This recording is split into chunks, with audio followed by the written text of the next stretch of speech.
led to the fight that liberated Bangladesh people today.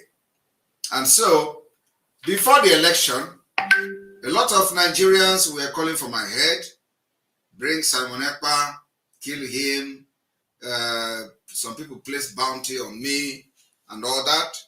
They claim I was trying to stop a democratic process. I was trying to do this, I was trying to do that. And at the end of the day, the election took place. So many people, understand the reason why the Biafra people decided that they are not going to validate Nigeria again because of the impunity. After the election, it happens that everybody witnessed the reason myself and Biafra people decided they will never validate Nigeria again. Today, the tension is getting higher and higher as a result of validating Nigeria. And I want people to understand that the issue we are going to be addressing in the coming weeks and months until Biafra come is the fact that the updated results were all fake. The updated results were fake. The numbers that have been announced about the numbers of voters were fake. It was never real. And I have always challenged those who think that 400,000 people voted in Enugu. 400,000 people did not vote in Enugu. If you go to INEC website, that is official. At no point in time will you see in INEC website that the total vote casted in Enugu State on the 25th day of February 2023 is up to 400,000 votes. If you go to the INEC website, the total number of votes cast is still remain at 4,000 votes. 4,000 votes. If you go to the numbers of the electoral material that were uploaded, it tallies with the number of the vote counted, which was uploaded to the website of the INEC. So why am I making these references? I'm making these references for everybody to understand that they did everything to validate Nigeria in Biafra territory when about 25 million people registered to vote in Biafra territory and only 4 million people ended up voting. So it was like a huge win for the Biafra people. Now, after all this, when they all were calling for my head, because I know the only time that we have to get our freedom and leave Nigeria is now. And we can never allow this particular burning fire to go down. Rather, you have to put inflammable liquid on the fire so that the fire will burn more and more. So we are going to go into analyzing what the UN have to say about the outcome of the election, which some nincompoop called for my head. The United Nations on the presidential election, they claim that presidential election reviewed ethnic, religious, demographic fault line, and with this particular statement coming from the United Nations, it is now official that Nigeria is at the edge of a serious conflict. Now, some of you may not understand what this particular ethnic, religious, demographic fault line means in crisis management. Let us, take it from the examining ethnic fault line in crisis management or in conflict. When you have identified, somebody is saying that the sound is somehow low. Sound cannot be somehow low. Check your if the sound is low, increase your sound. If you check the conflict, if you check the comment from the UN, you will understand that indeed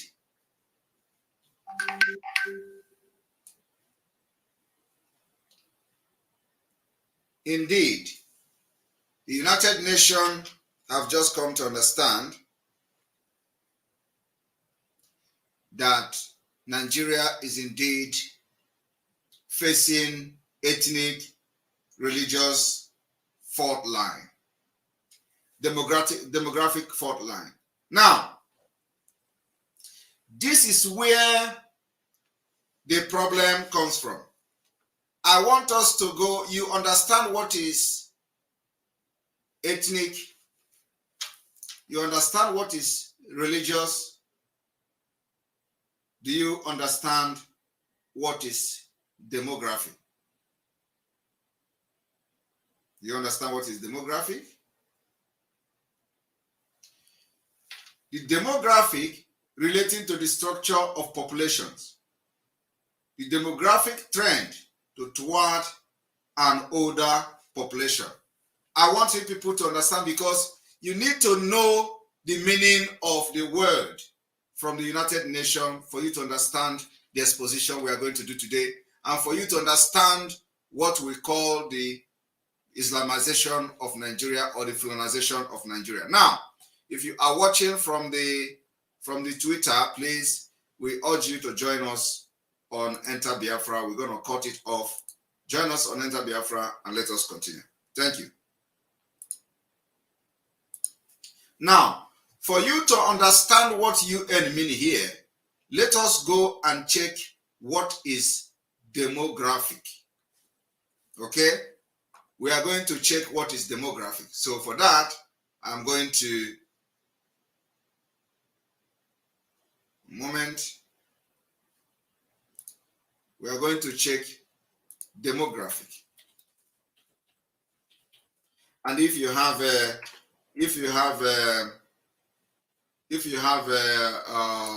browser, you can as well search yourself, the meaning of demographic. Let us go there, because you need to understand this particular word that the United Nations used, to describe the outcome, after the outcome of Nigeria, to describe Nigeria's state, the Nigeria situation.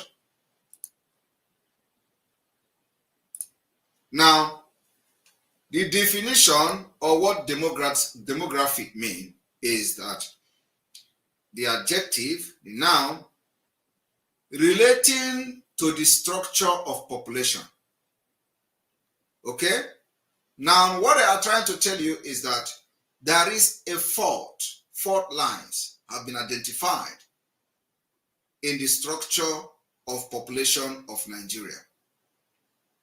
It has to do with religious war, like P2B said. It has to do with Islamization, like we are claiming. It has to do with colonization, which is the reason why they are talking about Ruga and the waterways. All this Ruga, that, waterway this, waterway that, all these things falls under demography, changing the demography. The demographic trend is toward an old population. So what it means is that because of this particular, what I have noticed is that a particular group is, trying to, take over or conquer another group of people or population, the older population. What it means is that in Benue State today, as they are being massacred in the IDP camp, the intention and the agenda of the people killing people in IDP camp is to change the demography. Is to change the demographic of Benue State and the Middle Belt. The reason why Boko Haram is killing people in the north in order to bring Islamic State is also for a change of demography. The reason why in Niger State people are massacred, in Abuja you can't travel anymore on the road, is as a result of changing demography. So in other way, in a very simple and plain term, how you can briefly explain the demography, what UN was talking about, is that from the election, they have come to find out there is demographic fault line. Now, what they are not telling you is that, what about the killing? What about over 40-something people or 130-something people that was slaughtered in Benue State? What does that, what will the UN say about that? It is, in addition to the terrorism, genocide, it is also a process to change demographic system or the demography of Benue State. And the demography of Benue State is also demography of Nigeria. The demography of Benue State is also demography of the Middle Belt. And they have succeeded to some extent in changing those demographics. So you see, it is not just about the word of the United Nations. Okay? It is not just the word of the United Nations. Now let us go back to the United Nations statement, now that you understand what demography means. Okay? Let us go back to the statement. The statement again read, the presidential election revealed ethnic, religious, demographic fault line. So we have been able to explain demography because ethnic, you know, religious, you know. Now we have been able to explain the demographic, so you understand that UN have actually, noticed and identified this particular fault line in Nigeria. The question now is, having identified this fault line, why would the UN allow us to go into the second war? Because it is inevitable. If you have identified this particular fault line in Nigeria, which has taken the life of many thousands of Nigeria and continue to take their lives, why would you now allow this particular fault line to continue? Do you have a solution to it? Because it is now on record that UN officially have admitted there is a fault line. Now, will the election solve this fault line? No.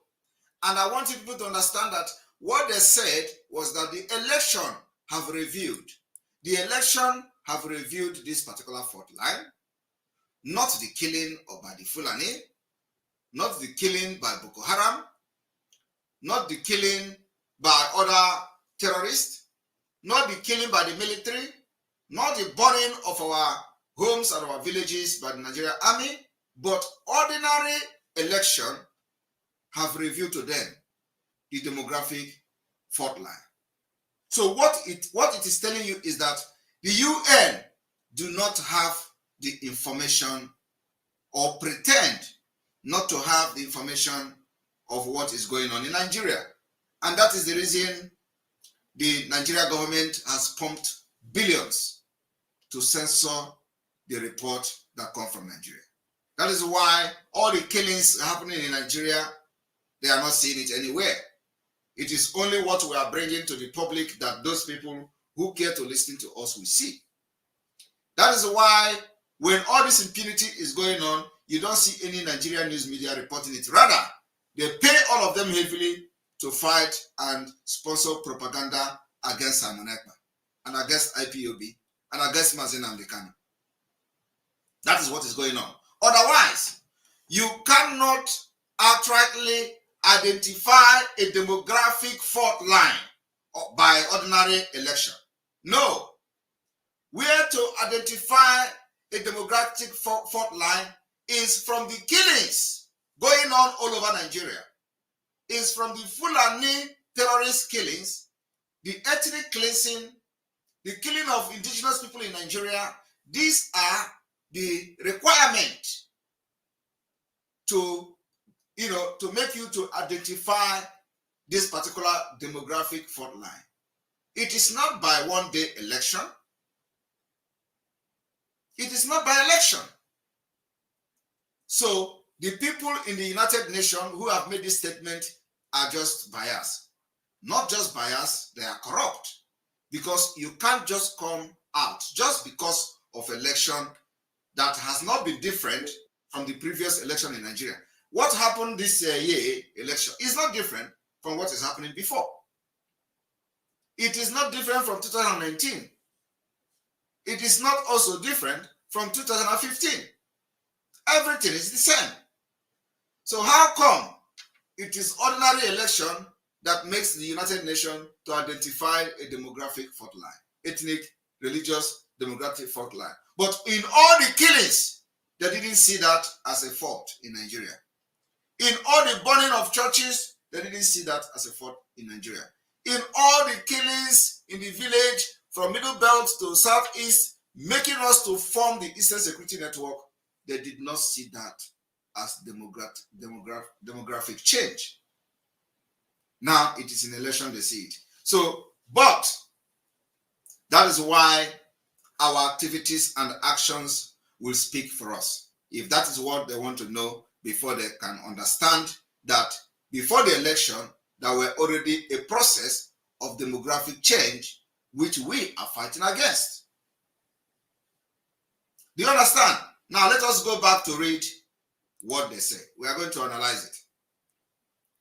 It is important that we give you a very in-depth analysis of why we are doing what we are doing, of why we should be able to know when the people who should know better is playing game with us. The United Nations on Wednesday said that the presidential election held on February 25th have revealed the sharp ethnic, religious, and demographic fault in the country. So if you have reviewed, if this election, only this election, and not all the killing and genocide going on in Nigeria, have revealed this ethnic fault line, which is very dangerous and is capable of bringing another Rwanda, which is very, very fast cooking, and you claim that to be, for peace. What are you going to do to make sure that this particular demographic fault line is resolved? How do you solve this problem? We are looking for the solution, and we know the solution to the fault line, that not just a fault line, but has cost the life of thousands of indigenous people in Nigeria and still counting. Despite the signing of the peace accord by candidates and their political parties. So they don't understand that the demographic fault line that the election has revealed has nothing to do with this particular election. Rather, it has to do with the Fulanization of Nigeria, which manifested during the election. The UN also stated that since Nigeria is standing at a crossroad, engagement in genuine dialogue involving all stakeholders will be pivotal in calling for accountability to restore confidence in the governance processing. You cannot call a stakeholder in a faulty foundation. In order to solve the problem of Nigeria, there is a need to call for a review and rearrangement of the Nigeria system by going into referendum for everybody to be given the opportunity to choose whether they want to continue to be part of this particular country where there is no confidence in the governance, where the citizens have lost faith, where there is no patriotic person anymore. Do you want to continue to wait until the war breaks out before you now come and start bringing your peacekeeping mission or the peacekeeping mission. So we are calling on the United Nations today to understand that you can no longer continue to wait for stakeholders to come and on the round table to start discussing accountability in a faulty foundation and in a place where it has been identified that there is a demographic fault line. Every reasonable person knows that when this demographic fault line has been identified, there is a need to revisit the agreement. It is not about accountability. Accountability does not give birth to demographic fault line. Accountability does not result to demographic fault line. Corruption does not result to demographic fault line. What results to demographic fault line is terrorism. Terrorism and ulterior motive to conquer and overrun other ethnic groups. That is what gives birth to demographic fault line. Corruption in Nigeria doesn't give birth to that. What gave birth to the demographic fault line is the terrorists being sponsored by the Nigerian government. And you cannot continue to shy away from this fact and this truth. And there is no way you can bring people to a round table to start talking about accountability when the fault is coming from people who have agenda, and the agenda is to convert Nigeria into Islamic State. And you are talking about accountability.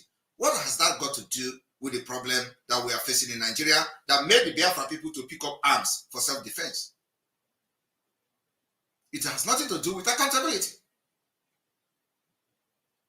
The people have lost confidence in Nigeria system.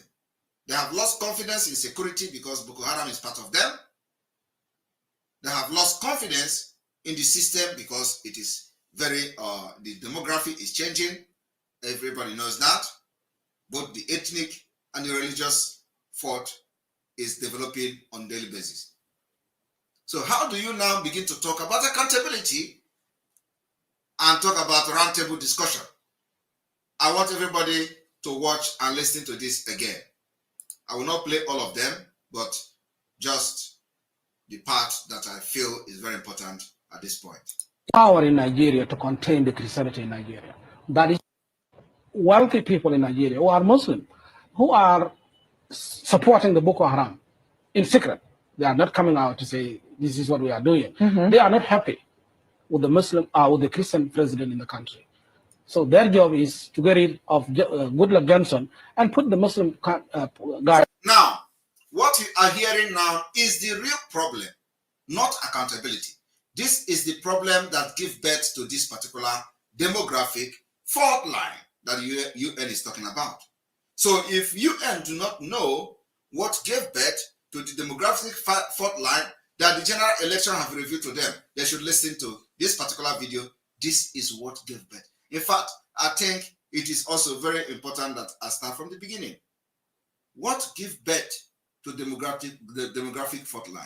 Everybody should listen to this from the beginning. Hello and welcome to A Spirited Debate. I'm Lauren Green. Boko Haram has been terrorizing Nigeria's Christian community for years now, victimizing those who would stand in the group's way of creating an Islamic State. Christian Solidarity International is on the ground in Nigeria, working with victims to give them support they need. Frank Mayok is the program manager of Nigeria's projects and joins me now to explain the religious tensions smoldering in this region. Welcome. Thank you so much. You know, the interesting thing about Boko Haram, which I didn't know before, is that they really come out of Sudan. This is, and we know the strife that was in Sudan, where they broke the country in two. So explain where they come from. Well, I can put it this way. Nigeria, after independence, the first two missions they have, one was in London and one was in New York. The third mission after that was in Sudan. And there is a reason for that. There is a reason for that. All these meetings you are hearing is the result of the demographic fault line that UN is talking about today from the election. So they did not go and start solving and identifying the problem from the fundamental. It has nothing to do with election. Election is just the result, the outcome, the product of what we are hearing here today. So let us go there. It's the shortcut to Makkah. Someone from Nigeria, they go through Chad and go to Sudan and then go to the Makkah for the pilgrim. The Mecca, to go to Mecca, yes. Right. Mm-hmm. And because of that, there are a lot of Nigerians who go to Sudan on the way to Makkah. Mm-hmm. And when they come back and they're poor, they stay there. Mm-hmm. And Sudan become their own country. Now, when the Islamic government come to Sudan in 1998, and their agenda was to Islamize the Sudan in general, they were working with Nigerians. They were working with Osama bin Laden. When Osama bin Laden was pushed out from Sudan, he took with him one group of the terror, and then another group left in Sudan, and the third group was sent out to disturb the neighboring country. Part of those groups were Boko Haram, who were sent to Nigeria. And the idea is Sudan believed that the people who are ruling Nigeria now are not extremely enough, like the way it used to be. So the Boko Haram, people who start Boko Haram, they did the training in Khartoum with Osama bin Laden, and then they were sent to Nigeria. So there's all Al-Qaeda ties. It's all Al-Qaeda. Are you people listening? This is what gave birth to what United Nations is revealing today. Nothing else. This is what gave birth to this particular demographic, ethnic, and religious fault line. Here, this is what gave birth to it. Not the election. Not the election. Election is just, election is just the, the product of what you are listening. So now the question is, for you to solve the problem of, of this particular demographic, religious, and ethnic fault lines in Nigeria, you need to go from the root of the root cause of the problem, which is renegotiating the coexistence of Nigeria, and that will happen by a referendum. I want everybody to continue to listen. Haram is the Taliban of Nigeria. That is the way I can put it. Who are these people that become members of Boko Haram? Who are they? Are they disenfranchised? Or are they educated? Or are they unemployed? Who are they? These are coming from the two tribes in Nigeria, Fulani and Hausa tribe. Did you hear that? Those are Muslim. And you can see in Nigeria, bordering to Chad, there is a state called Borno. Those people is easy. Fulani tribe in Nigeria. These are the people that are making Boko Haram. But you know what? They tell you that they are herdsmen. They tell you that they are bandits. When they come to attack you in Benue State, they become bandits. When they attack you in Abuja, they become bandits. But when they attack them in Borno State, where they come from, they say they are Boko Haram. When they attack in the Northeast, they say they are Boko Haram. But when they shift from Northeast to the Middle Belt, they become bandits. They are all the same. Listen to it again. They are called Fulani. Taliban of Nigeria country. Part of those groups were Boko Haram, who were sent to Nigeria. And the idea is Sudan believed that the people who are ruling Nigeria now are not extremely enough, like the way it used to be. So the Boko Haram, people who start Boko Haram, they did the training in Khartoum with Osama bin Laden, and then they were sent to Nigeria. So there's all Al-Qaeda ties. It's all Al-Qaeda. Boko Haram is the Taliban of Nigeria. That is the way I can put it. Who are these people that become members of Boko Haram? Who are they? Are they disenfranchised? Or are they educated? Or are they unemployed? Who are they? These are coming from the two tribes in Nigeria, Fulani and Hausa tribe. Those are Muslim. And you can see in Nigeria, bordering to Chad, there is a state called Borno. Those people, it's easy for them to cross to Chad and go to Sudan and go to the Makkah. And when they come back, in 1998, the Sudan government opened up the scholarship for the young Nigerian to go for education. But those people were sent to the training camp to be terror. So they are the young Nigerian who are educated, who go to Sudan and they pretend they are going for a scholarship, and they were trained there and then sent back to Nigeria. And these are the Boko Haram. And those are the Boko Haram members. From January 2012 to July of 2013, Boko Haram bombed, burned, or attacked 50 churches, killing at least 366. Why are they going after Christians? They believe. Now, this whole thing, and in all this, I'm not talking even about the Boko Haram issue now, but in all these killings, UN did not see it as demographic fault line. They didn't see it like that. Rather, it is ordinary outcome of election that have revealed demographic fault line. The killing in Benue State have not revealed demographic fault line for the United Nations. And it is just ordinary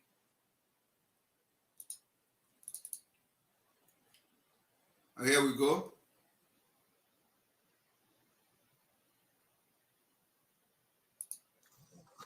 This did not review demographic fault line. Those of you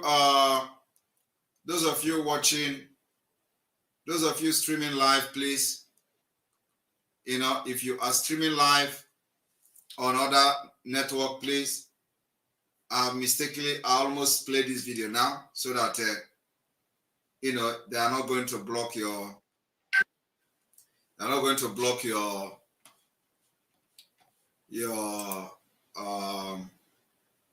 your platform.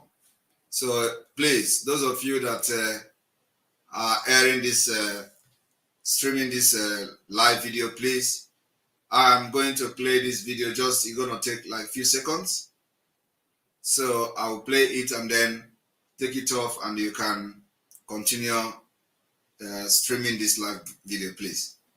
So if you are streaming it, our autopiloted IPOB Media Warriors, I am going to play this video of massacre in Benue State again, just to show you how the demographic fault line can be identified, not just by election.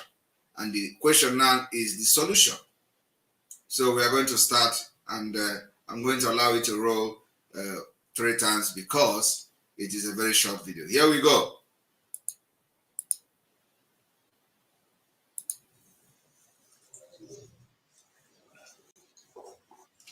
This is demographic fault line. Changing the demography.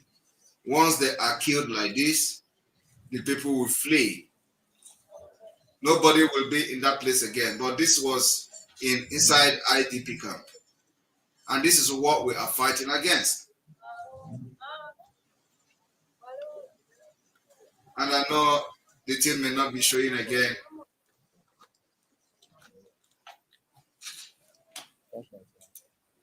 Please, if it is not showing, you just refresh.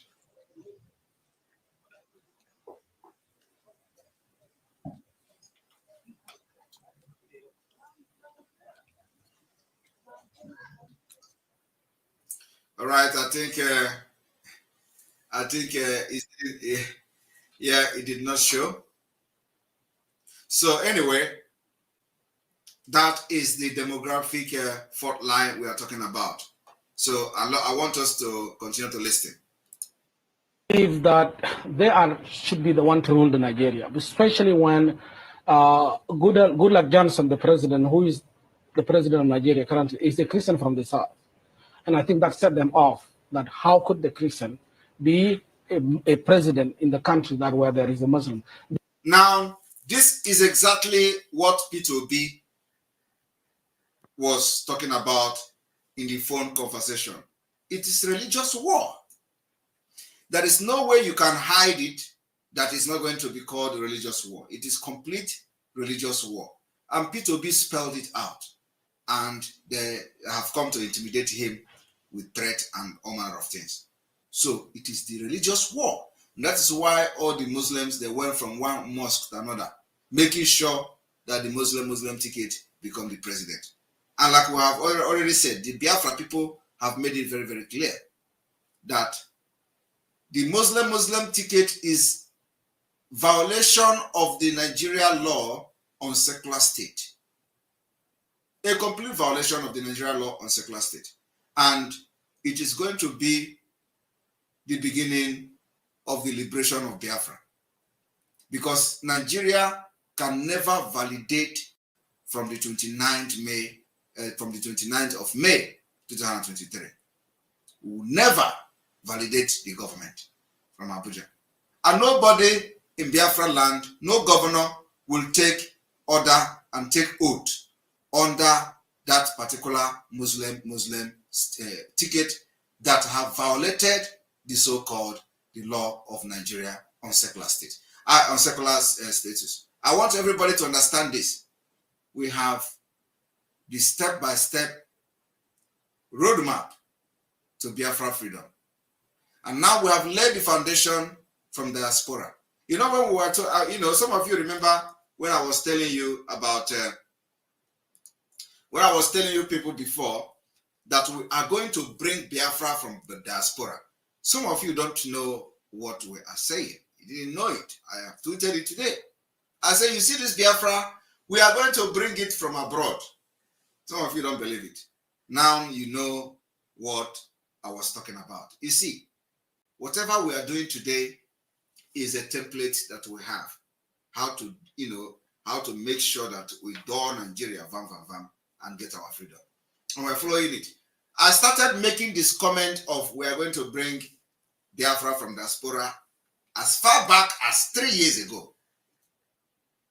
Right? I started to push more about it. Immediately, Mazen Amdekano was kidnapped. I said, we are going to get Biafra from diaspora. Some of you don't know why I said that. But I believe that I don't need to go into more details or deeper, because the event of today should tell you that indeed we are getting Biafra from diaspora. We have now activated in full force the Biafra government in exile. The Biafra government in exile, a shadow government also, is functioning completely and will have a transitional government as soon as Biafra is declared. The government will cease to exist.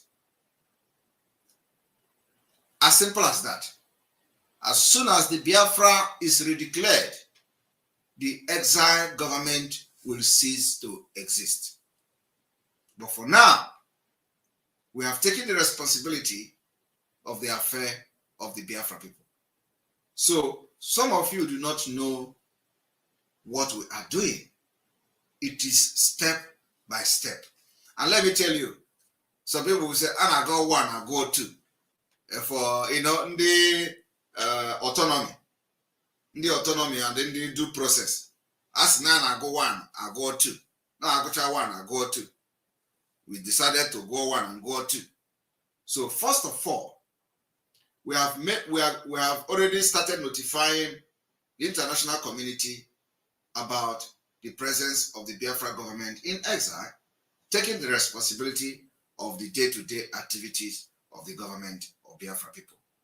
And as soon as we liberate Biafra and declare Biafra, either by declaration, referendum, or otherwise, as soon as that is done, the exile government will cease to exist that moment.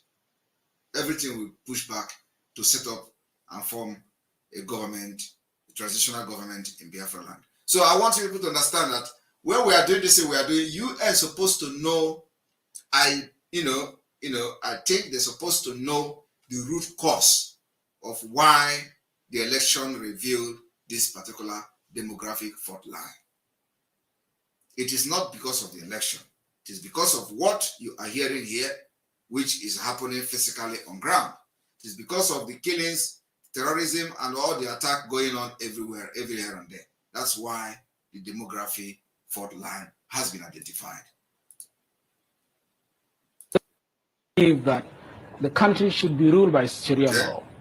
And if you can see to Nigeria, the 12 states in the north, they apply the Sharia law in the country. even though there are minority Muslim who live with them, Christian, but still they apply the Sharia law. So to them is that they should take all the Nigerian to be ruled by Islamic law. So they are not happy with the system of the government in Nigeria currently.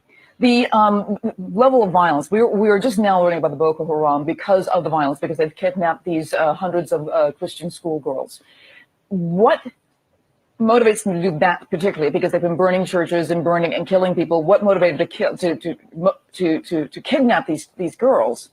But what can the government do, and what are they trying to do? Well, I think the government in Nigeria is in a very tough situation. With my work in Nigeria with the victim of Boko Haram, you know, the Nigerian military is made up with the different tribes and different religions, and it's very hard for them to fight the Boko Haram. I think that is one of the reasons the Nigerian army is unable to crack the Boko Haram, because they'd be fighting against each other. Of course. Are you hearing it? As far back as then, they know that the Nigerian military already have what we call the Boko Haram members inside them. Are you hearing it? And some of you will never understand this. And that is why we need to bring this again.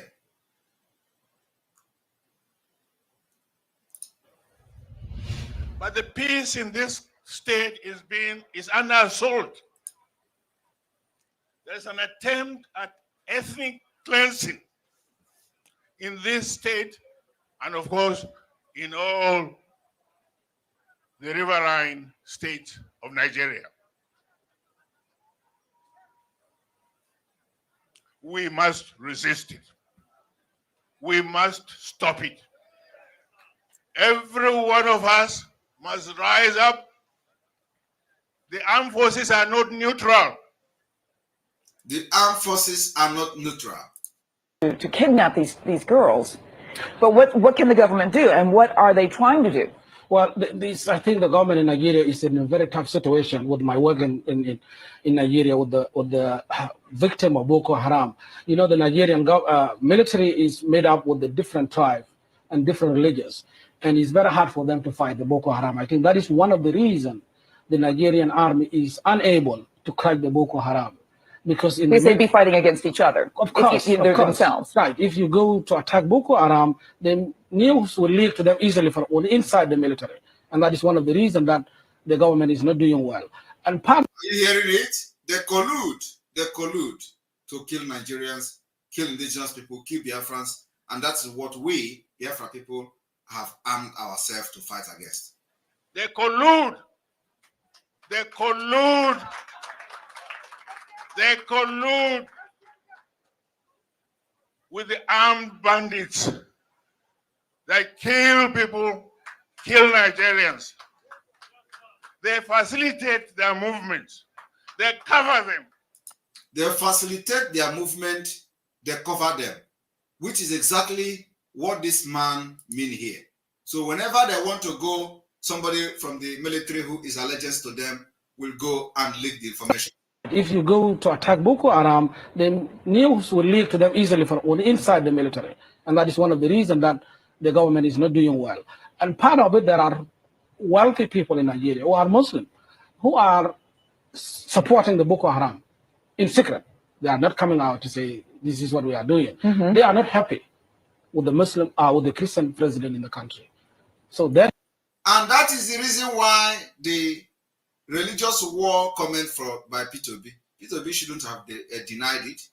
It is his voice. It's a religious war, and it is fact. If you are depending on the armed forces to stop the killings, you will all die one by one. And I want you all to understand this, that it is very important that you follow comments and the wording of this man. To get rid of Goodluck Johnson and put the Muslim guy in. So tacitly, they are supporting the Boko Haram, these wealthy people in Nigeria. Correct, in a secret, but they are not coming out. to say this frankly. And the Sudanese government is behind them, and they are not coming out to say that they are supporting this. Because for them, they believe that in 60s, the Nigerian was strongly ruled by the Muslim leaders. And they see now things are changing. All what they want to do is to have the power in Nigeria to contain the Christianity in Nigeria. That is the whole agenda. They want to exterminate the Christians? They want them to eliminate them. They want them to be minority. They want them not to have power in the country. And to do that, they're terrorizing. They're terrorizing them. What kind of? Now, this is as far back as during Goodluck Jonathan regime. This man said they want Nigeria, they want that Christians don't have power in Nigeria. And today, after over 10 years of this video, it has happened. After over 10 years, it has happened. And let me tell you, it did not also end here. I want you to read what the Greek man wrote. Christians can never rule Nigeria again.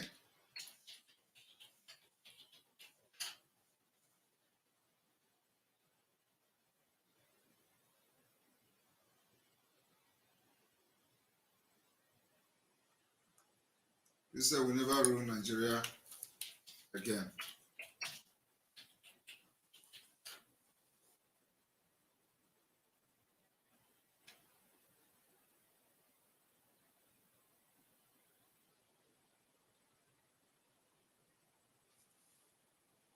Where did I see?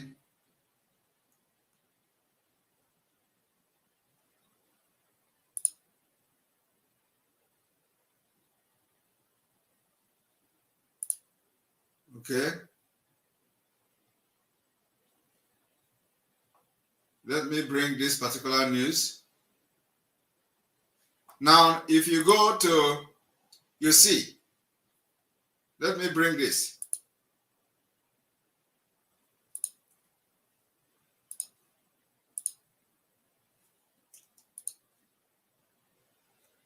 The one from Creek have this to say.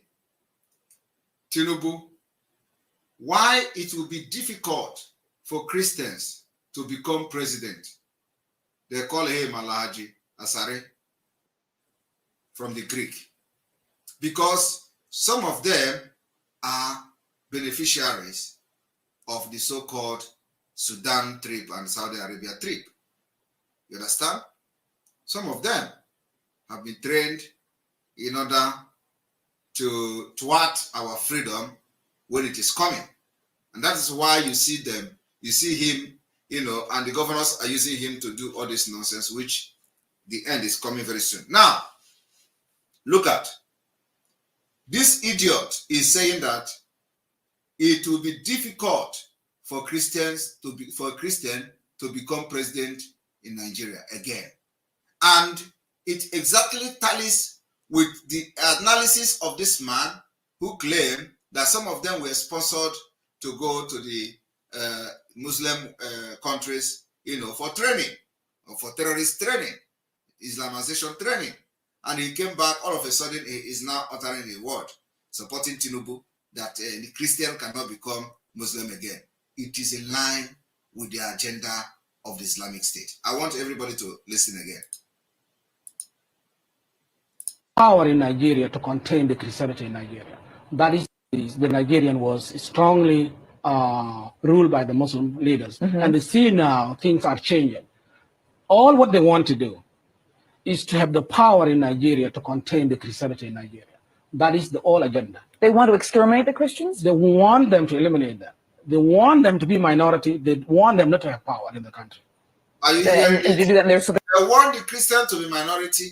They want the Christian not to have power in the country. And that is exactly what this idiot from Creek have said here. Tinubu, why it will be difficult for Christians to become president as Aredu Kubo. Do you understand it? This is just which day? 17th. On the 12th. This is even today. On the 10th day. This particular report. Why it will be difficult for Christians to become president. And After 10 years of this analysis, it is manifesting today. So they're terrorizing. They're So people are terrorizing raising- them, and Well, that what kind of things have you seen of the victims? Because you've been working on the ground with the victims of the Boko Haram. What Right. kind of things have you been seeing, and what kind of things have you been hearing? Well, for instance, the one group I'm working with in Madela in Niger Delta, there were people in 2011 went to the church during the Christmas, and when the Christmas was parked, the car was detonated and it was exploded and killed about 43 people in the church. And about 200 members of the church were wounded. And these are the people I'm working with now. People who lost hands, who lost eyes. Some of them, still have mantle in their brain, and they are suffering of that. Some people lost their business, and they have to start doing that. What I'm seeing from the people now coming from the other side of Enugu, the Christians are running away from the north because they target their business, because Christians are very business-minded in Nigeria. And what Boko Haram is doing is going after their businesses and bomb them and destroy them. Are you hearing that? They will be going after their businesses and burn them and destroy them. This is the thing happening in Lagos today. It is happening in Lagos. Completely happening in Lagos. After over 10 years, it is happening. Everything I am saying here today is happening.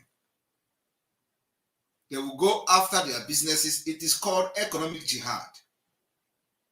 They will make sure they destroy your businesses, bomb them, burn all of them. It is happening in Lagos. And because of our intervention in Lagos with our sit at home, it has now reduced. If you notice that since we call for sit at home in Lagos, we have not called for we have not given a date for the sit at home.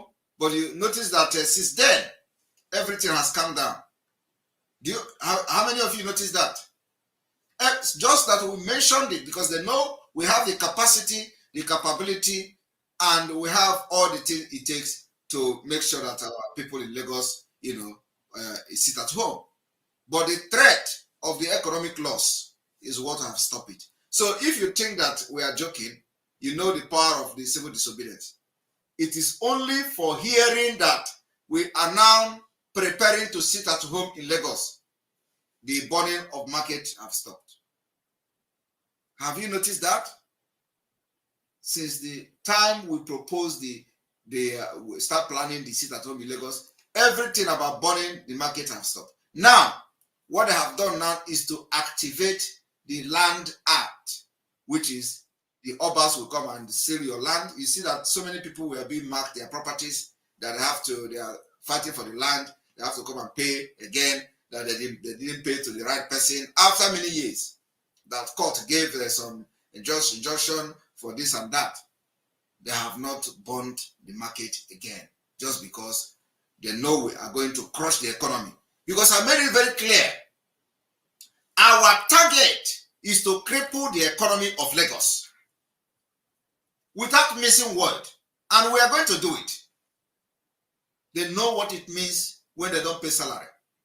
They know what it means when they lose the revenue that they have been generated from BIAFRA people.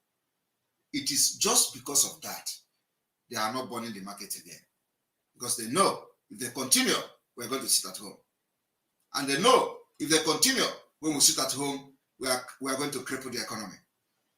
And when I listen to people say, oh, Simon Ekpa have exposed himself that indeed he is crippling the economy of the Southeast, is a lie.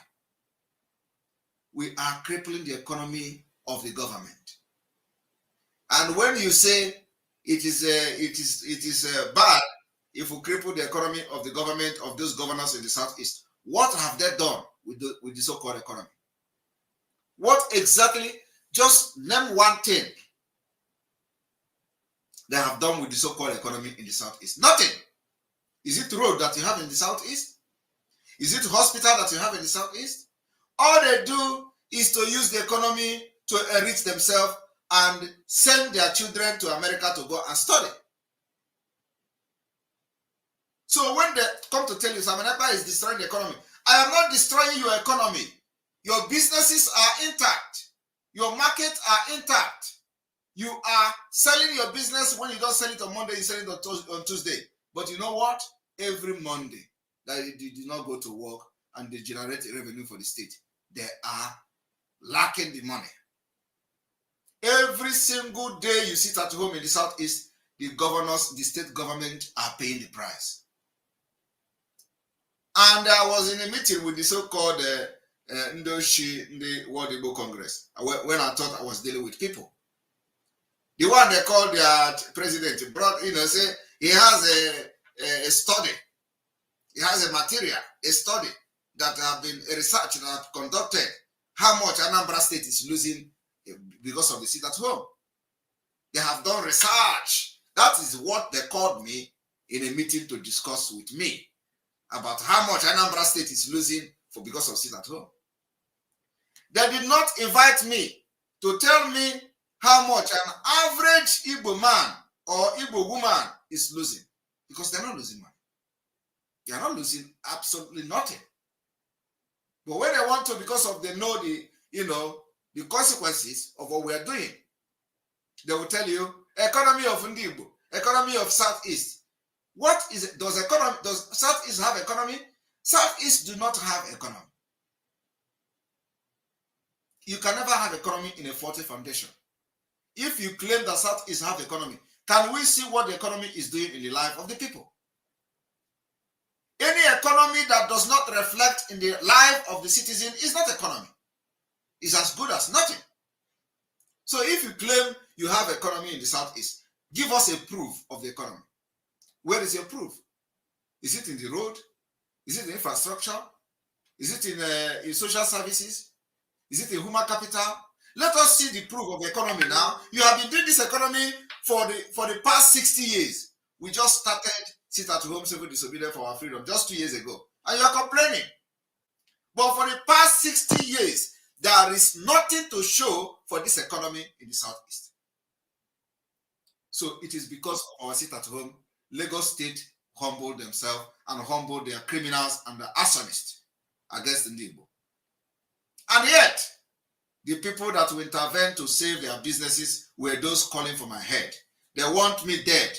They are calling for my head. They place bounty on me. And a very good Samaritan, a very good patriotic citizen of Biafra has something to say to them.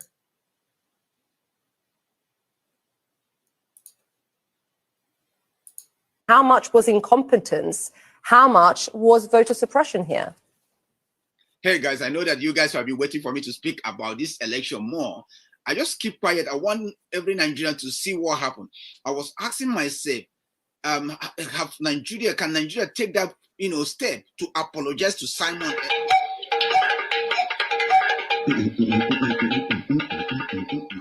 I was asking myself, can Nigeria take that step to apologize to Simon Ekpa? Because few days before the election, they interviewed Simon Ekpa to know his mind. And, Nigerian government made this case that Simon Ekpa is about to disrupt, what do they call it, a democratic process. Then Simon Ekpa granted this interview. You are listening now. Listen to that interview and hear what he said. They breed criminals. And that's what we're fighting against. The reason why the later on gets sorted out easily and fast was because it was against Finland. And Finland have to officially react to the letter. And the letter went viral. There are so many lies against me out there on social media. Nobody could come and say it is not true. Okay? So that's, and those lies, when they continue to say it and maintain it, it becomes truth when nobody debunk it. You talk about criminals. Do you think the candidates for the presidency are criminals? They are all criminals. Yes. All of them. Even Peter Obi. Peter Obi is a criminal. But he's a southerner, isn't he? He doesn't. I am not a tribal. Listen, I'm not a tribalist. I'm not a tribalist, and that is what makes us different. We want. If I'm criticizing you, I criticize you with fact and figures. I'm going to tell you how all of them are. Do I explain? One, starting from Atiku. Atiku was indicted in the United States for money laundering. He's a criminal. How do you think if Nigeria is a United States, Atiku will come back and start contesting with the criminal record he has had for money laundering? Tinubu was indicted in the United States for drug pushing. The records are there, so it's criminal. Nigeria is being ruled by criminals, and they breed criminals. Peter Obi his name was in Pandora. He didn't deny it. is also the part of money laundering, international money laundering crime. He has $15 million in offshore accounts. But surely Obi, being a southerner, is on the side of your people. That is the problem. Why must you have somebody that have to be in the side of my people? That is the dangerous diversity that have brought us this far, because it will never work. Everything about Nigeria is what favors my people. I don't want what we want a Biafra where everything favors everybody. But when you have Nigeria, it is either Fulani. Now we don't even have Hausa anymore because Fulani have overshadowed them. So it is either you are fighting for Northerner as a Fulani Muslim, or you are fighting for Yorubas, or you are fighting for Igbo people. So how can you continue in that kind of system? This is why we must. Okay, he said this. He said that Nigerian are criminal. The guy ever actually tried to stitch him with Obi. He told him that, no, I'm not a tribalistic man here. I'm trying to be honest with you. Nigerian government is corrupt. All of them are criminals. This something that I want Nigerian government. I was hoping that they will use election or the election process or aftermath to tell the world that Simon or Nnamdi Kanu or those that are saying Nigeria is a fraud, all are liars. But what happened? They worsened it. The international community were there. They saw what happened. Even the CNN, everybody carried it. They saw what happened. There have been abuses of incumbency, where those who wish to organize rallies where governors are not of the same party, that they have been hindered in some way. We have seen instances in which there have been intimidation, and therefore we took note of these issues, and these fall well short of international standards that Nigeria has set for itself. That there have been significant operational failures by INEC, the electoral umpire. I must praise the young people of Nigeria, the youth of Nigeria, who have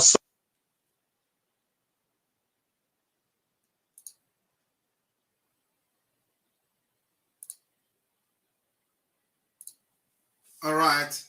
And that was, as you can listen to him, a call for Nigerians, those who call themselves Nigerians, to apologize to Simon Ekpa. A call for them to apologize to Simon Ekpa. I want you people to, to look at the latest. I want you people to look at the latest. I don't want to talk about this, but look at the latest. And you've never seen them condemn the killing of Ndigbo. Look at them. This ape-faced Abati, who could not air the interview, he is busy because Nigerian government is sponsoring them. You can imagine what they are, pushing to the media. Capture Simon Ekpa dead or alive. Or unless they send message to finish on Nigerian government. Oh my God. I don't want to discuss about it. I don't want to discuss about it because, these are people that are inconsequential. Very inconsequential. Others is telling Finland government to capture Simon Ekpa dead or alive. They have placed bounty, $50,000 bounty on me. I am still standing. They have placed $100,000 bounty on me. I am still standing. Now they are calling the Finnish government and Nigerian government to capture Simon Ekpa dead or alive.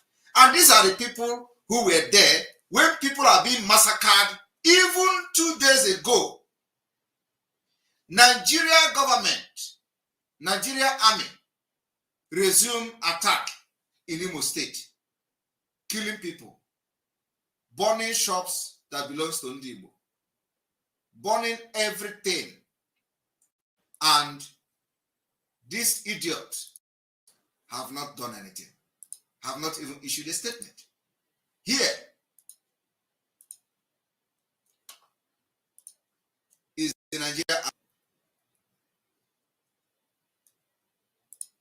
Here, exclusive.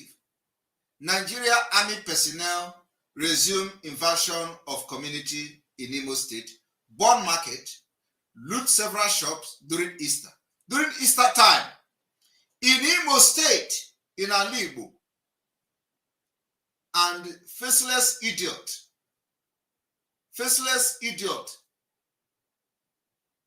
a disabled leprosy man will be writing Simon Ekpa, capture him dead or alive. And they still think that anybody in Igbo land listen to them. Nobody listen to this idiot. You must go and listen to Simon Ekpa, who is doing a very fantastic job. Very great job that Simon Ekpa is doing. Very, very, absolutely fantastic job that he's doing. You must listen to him and share his videos accordingly. Very, very important. He is bringing a new dimension to this very awareness that we are making, and you must listen to him. Very, very important. We are saying we want to be free. It is not only Biafra that is going to be free this year. A lot of nations will break. Nigeria is going to break into pieces, and we, the Biafra people, are going to make it possible. I am telling you now, it is not a hidden thing. It is going to happen this year. Those of you who are planning to have election in 2023, which is next month, you are going to fail. We will disappoint you, and you will disappoint yourself. Right. The Biafra Republic government in exile have been activated in full. Aneze can go to hell. They can do whatever they want. They don't speak for Biafra people. These are people that are not even up to 10. They register something in Nigeria and they begin to use it, and Nigeria government is sponsoring them, and they are writing anyhow, writing nonsense against Biafra. They are never part of us. Is Ohaneze fighting for Biafra? Has Ohaneze ever spoke anything about in favor of Biafra? How many people in Biafra land do they represent? They represent nobody. They represent nobody. And after this, we are going to open the line. Today, we are going to receive only video calls from Enter Biafra. Thank you. Nigeria, there were, in one state, there were about 52 churches. Today, only 2 of them left, and 50 of them has been destroyed by Boko Haram. People who lost hand, who lost eyes, some of them, they have still lost hand, who lost eyes, some of them, they have still have mental in their brain, and they are suffering of that. Some people lost their business, and they have to start doing that. What I'm seeing from the people now coming from the other side of Enugu, the Christians are running away from the north because they target their business, because Christians are very business-minded in Nigeria. And what Boko Haram is doing is going after their businesses and bomb them and destroy them. In the northern Nigeria, there were, in one state, there were about 52 churches. Today, only 2 of them left, and 50 of them has been destroyed by Boko Haram. So all these people are coming back from the north, running to the south to save their life because they are afraid of the violence. And these are the people I'm working with to support them. Are we going to see 2 states in Nigeria like we've seen in Sudan, like in the years to come? Is that where we're headed? Right, but we should prevent that. We should not let that happen to Nigeria, really. The world should stand up, because if we allow that to Boko Haram, it is going to be Islamic government in the middle of Africa. And we know that their aim is not only Nigeria, their eyes is on the other country. So if they manage to form their own country in Nigeria, for sure they will move to the next neighbor country and they will terrorize them. So I believe the way we dealt with Taliban should be the same way we should deal with the Boko Haram. Wow. Franco Mayok, thank you very much for being here on A Spirited Debate. You were the project manager for Nigeria projects of the Christian Solidarity International. You're on the ground in Nigeria. Thank you very much for opening our eyes and to shedding some light on what's going on actually in Nigeria. And our website is www.csi-usa.org. Okay. People can look into that and absolutely, yes. www.CSI, that's Christian Solidarity International -USA.org. Thank you so much for being here. Thank you so much. All right. We are going to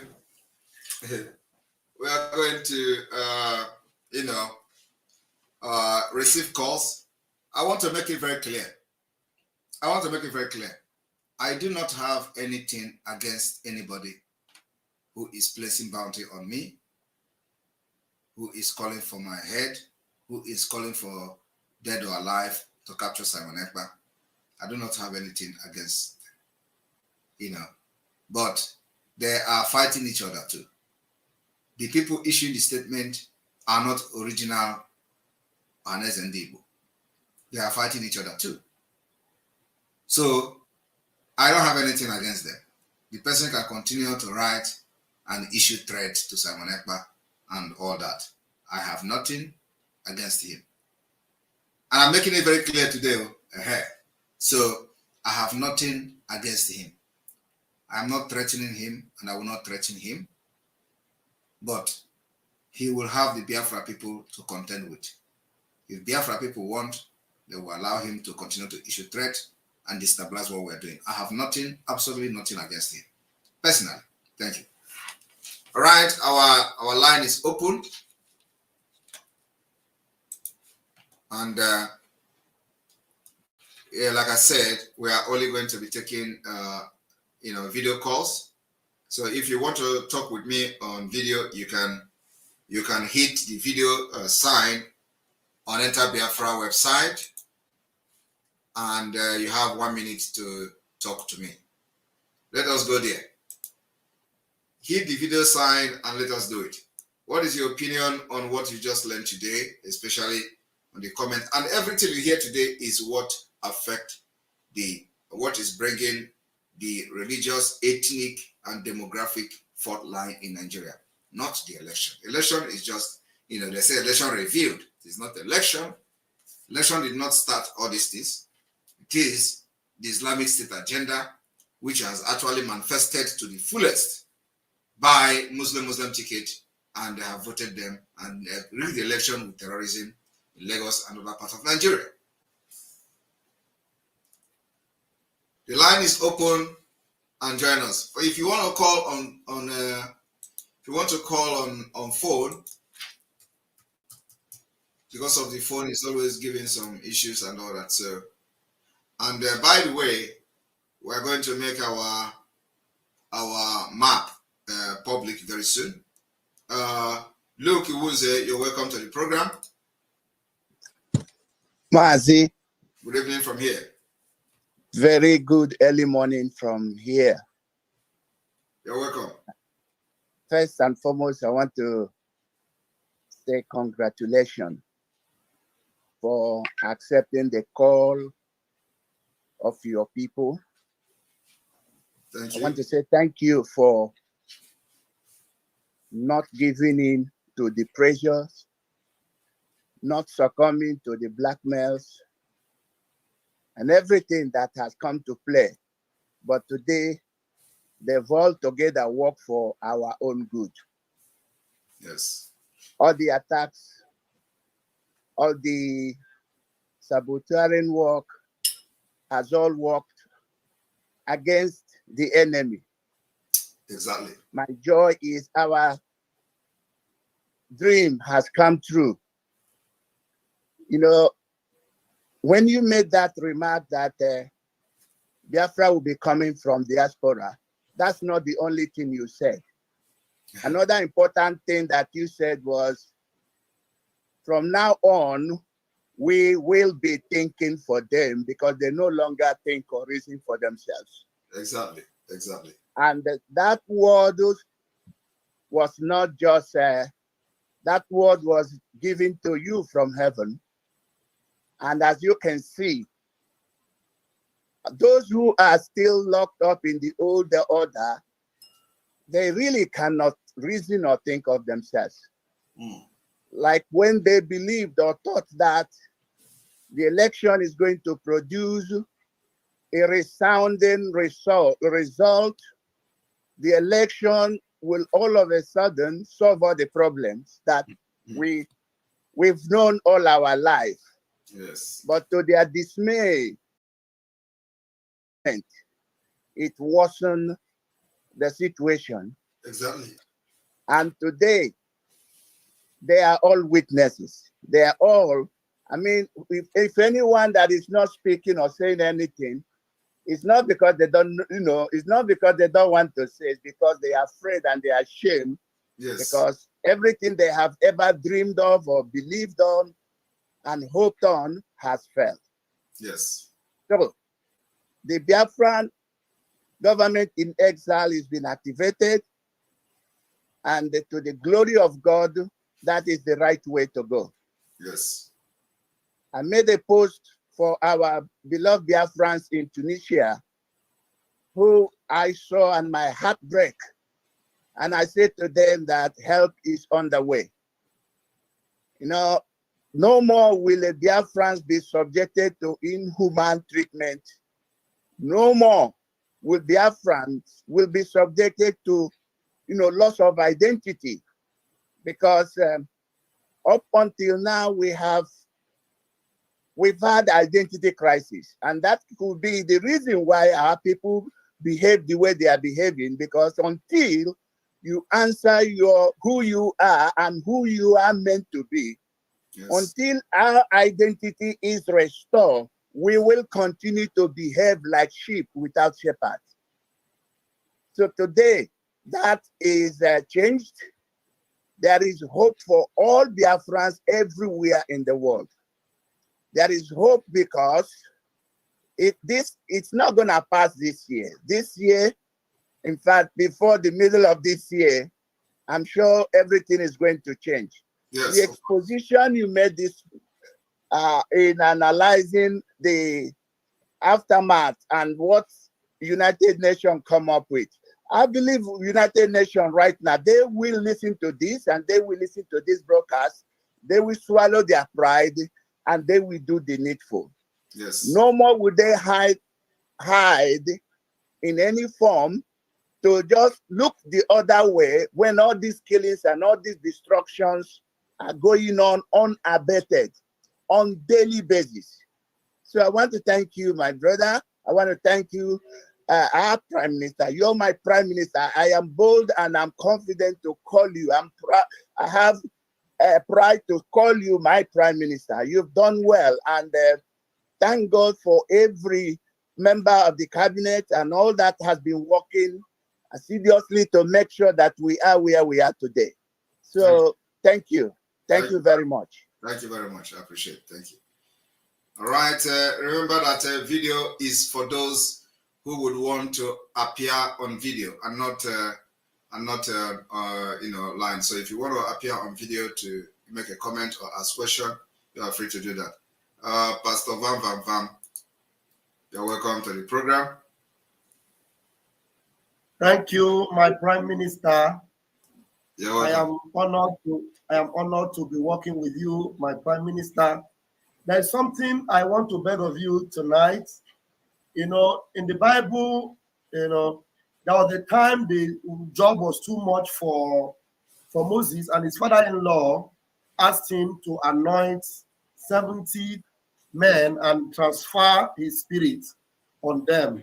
Because I don't know that shock observer that you have. I don't know how you are able to do it, because the level of attacks and the level of blackmail that have come to you and how you overcome them, it baffles some of us. We don't understand that anointing that you have. So I want to beg of you to conduct a form of transference of anointing upon some of us, because honestly, it's not a joke. Serious, I'm very serious about this. So I don't know how you will be able to transfer some of this grace and this power upon us, so that we'll be able to stand the test of time, because I don't know how you are able to, withstand some of these weights that comes around you, and you just see them as if it is just noise, and you just power on like a war horse. I don't know how you do it. Please, you need to conduct some prayer section on us and transfer some of this power on us, because I don't understand how you do it. Oh my goodness, this is funny, honestly, because I remember when Gaddafi saying he want to belong to this court. No, I'm not. I'm very serious about this. You really need to transfer some of this power on us, so that we'll be able to operate in the same level, even if not the same level, at least close to that level, just near that level. You see, let me tell you, it is not, this, the thing is that God have always empowered all of you that are working with me. Believe me, that anointing that I have today is also working on all of you. I am telling you the fact. You just have to, identify it and then you start using it. So for the fact that you are in alliance with what I'm doing, you are possessed by that spirit of positive and to withstand whatever comes your way. You just have to, identify it. You see, this is not the first time in my work life. In my work life, colleagues have always done exactly the same thing you've done today. Sometimes they will call me, my partners, I want to be like you, Simon. What is it that, because it is just me and it's just me and God. You need to just know that the spirit that, controls me works for the people that works with me. It is just as simple as that. Let me tell you one thing. I don't wish people bad, and I forgive people very easily. And another thing is that why I'm doing this thing, I made the comment I made, is because I know a lot of Biafrans are not happy with what these people are doing. And so if something happened, you should, mention me, because I have nothing against them. You understand? But the thing is that just know that you have to know that God is the Alpha and Omega, and discover the energy that works with you. Everything is about energy to me. I believe in science. I believe in God. I believe in tradition. I believe in everything that, that we have on this planet, because everything is created by God. So I believe in the energies. Believe in the energies in the forest. I believe in the energies of the nature. So I'm able to discover who I am, identify the power that works with me, and I apply it. It doesn't mean that I am perfect in what I'm doing, but most times I have always predicted things, right. And I have always gotten signs of something and worked towards allowing it to happen or preventing it. So, when this thing happened, when Onyendu was captured, all of you remember I came live one day and I was asking God for 1,000 men wisdom. 1,000 men wisdom, yeah. So then nobody knew that attack was going to come. Nobody knew that I was going to be blackmailed, because it was not happening then. Nobody foresaw all these things that has happened in the last 2 years. But if you go to that video, the day I was calling on God to give me 1,000 men wisdom to withstand what is coming, you will know that it was not me that was speaking that day. So, but whether I have seen all these things going on, I did not see it. But I know something was speaking through me, and I sense that the challenges is going to be much. And in this kind of challenges, it doesn't need physical power to withstand them. It doesn't need physical strength to withstand them. Rather, you need wisdom to maneuver them. You need wisdom to be able to respond to these things as they come. You need wisdom to be able to make some certain tough decisions that when you make it, you know that this decision can solve so many problems and all that. So, so when I was asking for God to give me 1,000 men wisdom to stand what is to come, I don't know what was coming. But when you look from that day of that video till today, which is almost 2 years now, you find out that, like you said, you don't know how I managed to, to do this. So I believe that God answered that prayer that day, because I don't go to anywhere now, and I'm scared of answering questions. There is no question you can bring to me that I will not address when it comes to this Biafra, okay? I I'm not scared of going to any journalist or anything to, or for somebody to pose any question, whether it is difficult and all that. There was a journalist that came to interview me. He said, Simon, I know you are a very smart guy, but I have a very difficult questions and I hope you are going to manage. I said, bring it on. Without waiting for a second, I said, bring it on. And he was asking those questions and I was, trashing them. In fact, before he even talked, I'm interrupting him and was, almost answering questions that he had not even asked. So it's like, I know what he wants to say, based on what he said in the beginning. So, it was like, after that interview, the guy was nodding his head. The thing is that God has prepared many of you, not just me, to be able to fight for this Biafra. And that is why some people that are part of this movement now have made history. And you can never wipe their name away when Biafra is mentioned. Those who were able to stand the temptation, stand against the temptation of the devil, stand against all this side distraction, maintain their faith in what we are doing, you see that the game have changed. It is no longer what we were doing till last month. Now, the whole game of the Biafra freedom has changed. 360 degrees. And from now on, it is no longer what we were doing before. That's why the truth must be maintained. No matter what, if you watch after I gave the truth, you see that some people started springing up. People that have not made broadcasts for the past 2 months. They started coming up again with the gossip. Their job is that the devil have possessed them.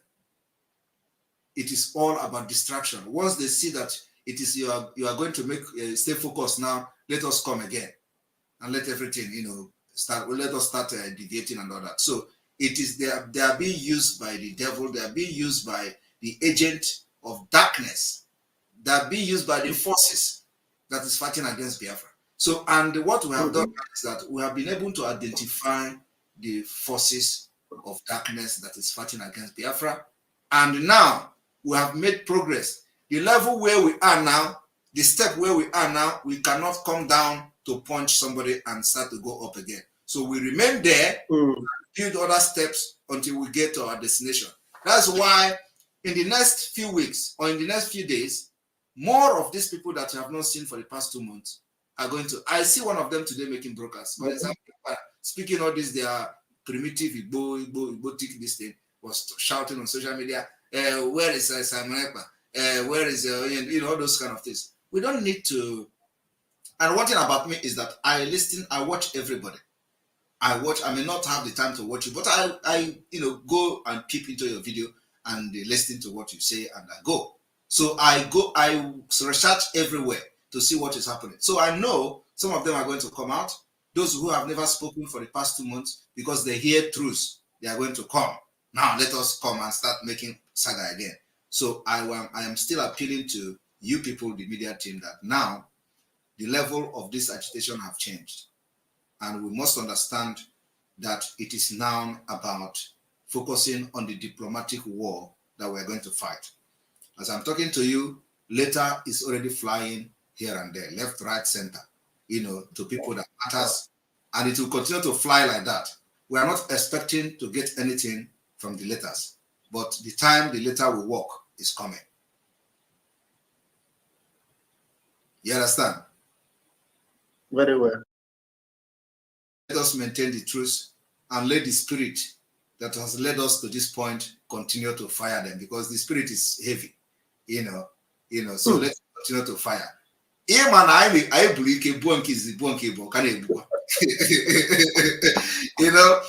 we come out, you will still have a section of prayer for this our media team. At least once in a while, you get quiet because I need the rating on the anointing. At least I don't know what the anointing is for. Don't worry, it is going to. Don't worry, we are going to. You see, don't worry, things are going to be moving differently now. You know, you are in the circle. You know what is happening. You know, things are going to move very well, and we are those doors that nobody will enter it with ease. You know, it will open and we'll enter it with ease. Just what we have been doing till now, it is going to be more easier now. You know, everywhere that we're supposed to enter to preach Biafra, we will enter it and door will open. I remember that there is nothing I say with this mouth that has not come to pass, except that Biafra freedom is coming this year. That is coming. Yes. So thank you very much. Thank you, my Prime Minister. We are believing God that it's only testimonies that will be coming out from henceforth until Biafra comes. You say. Thank you, sir. Thank you very much. Thank you. All right. Yes, sir. All right, we continue.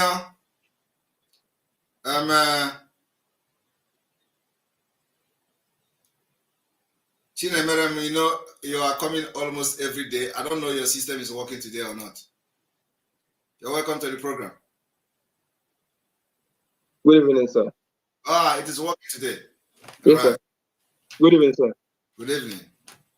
Thank you very much for your hard work. You're doing well. I could remember when you were starting, you told our leader that if he has no roadmap to Biafra, that you help him. If he has nothing in the table, that you help him get one. That you help him bring something to the table. Yes. We are seeing it exactly. Thank you very much. The same way Pastor Vam is praying for some of your grace, that same way some of us are praying for some of his own grace too. Yes. I pray, may Okike guide you all on this journey. Thank you very much, sir. Thank you. Thank you very much. All right, put your video off. It's me again.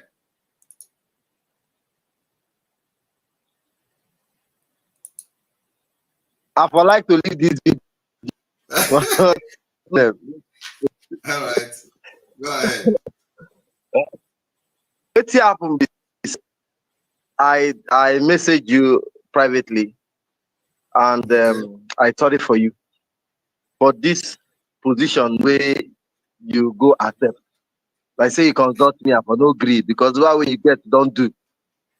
But this your new position where you accept that is why I message you and me too. I don't. You said to whom much is given, much is expected. Mister, I don't take much.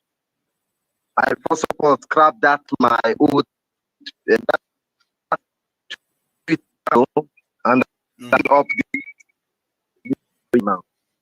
You know, you get me. Yes, I get you. It's a part of my commitment. So active. My, you know where they call. Yes, yes. As for Ohaneze. And by the way, I see where you are battling one flavor like that on Twitter. That guy, after giving a whole lot of episode, I just tired. Thank God, say you know it's talk. Yes. Are they everywhere? Going forward, this. I don't know if it be the.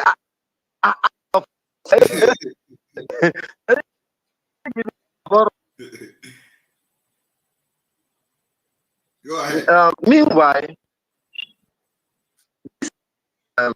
let's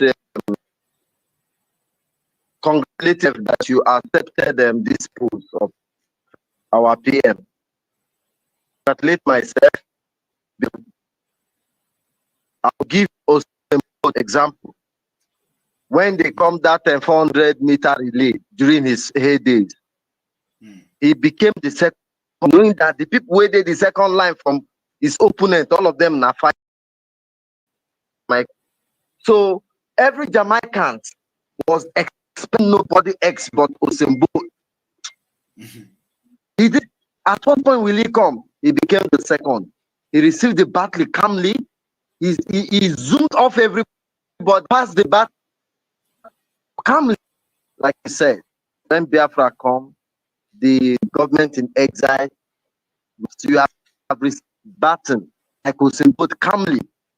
So people like the Jamaican as the spectators there, we are happy. So I must congratulate myself.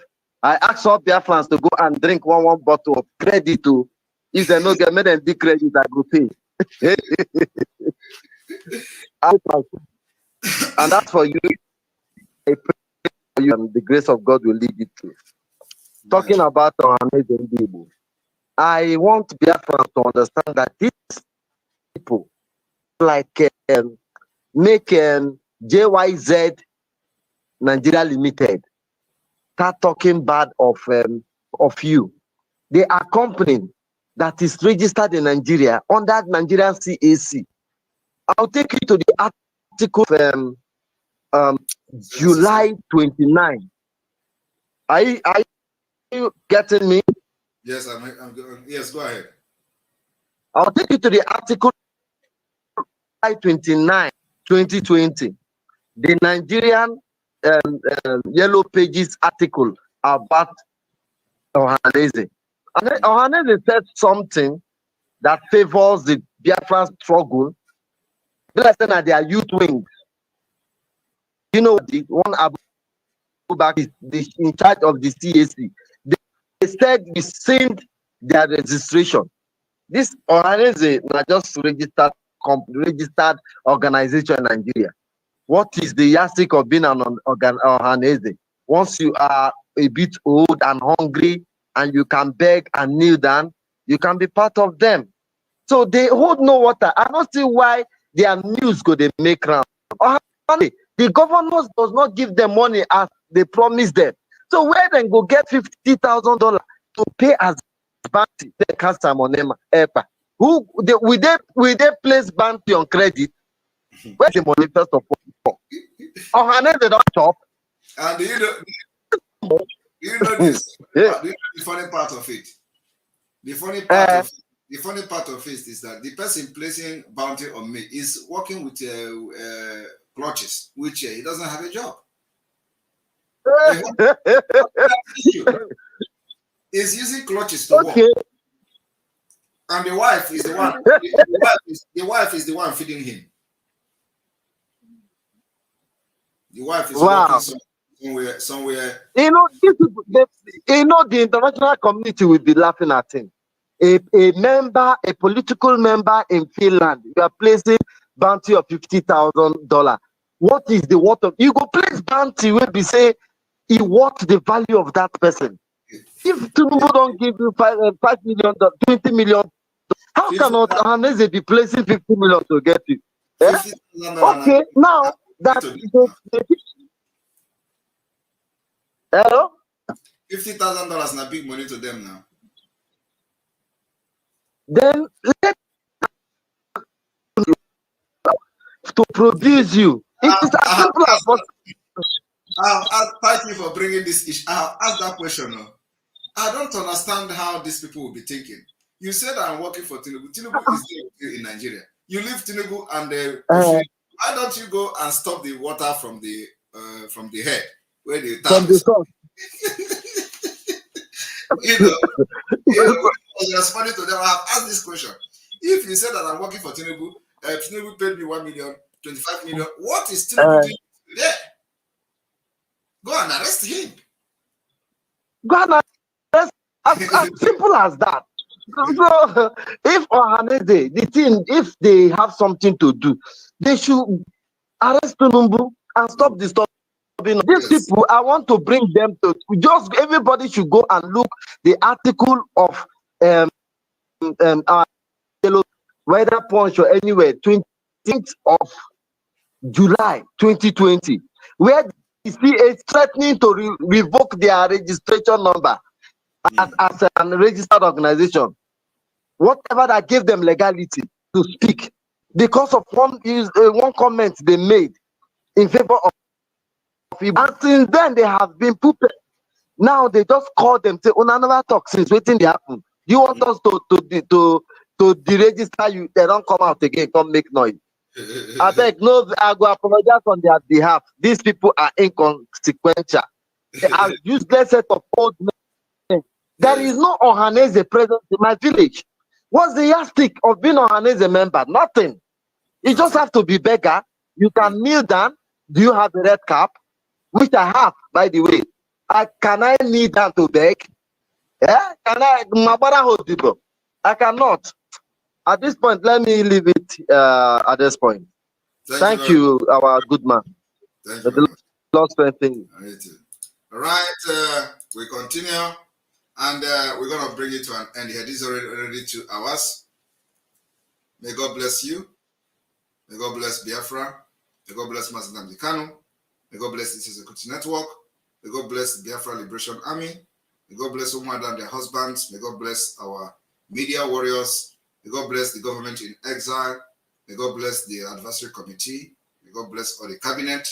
May God bless all of you that are supporting this struggle. Remember that on the Saturday, this coming Saturday, is the Eastern Security Network fundraising. Everybody must be part and parcel of that. Thank you very much. From here, from me, is good evening.